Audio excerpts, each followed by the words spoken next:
This is part 1 on doing repairs on my Mercedes S-Class transmission.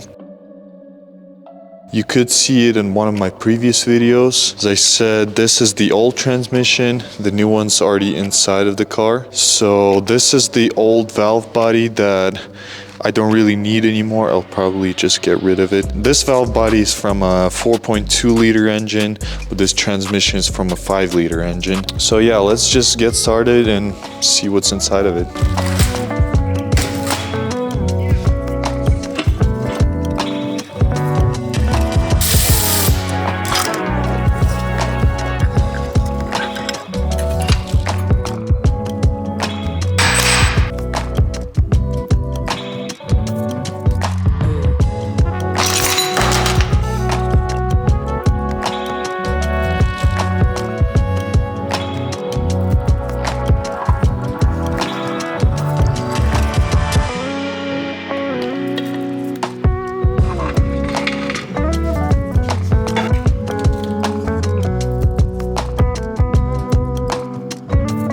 So overall the damage is we have a pack of rings that are pretty much destroyed, and we have one brake band that is destroyed.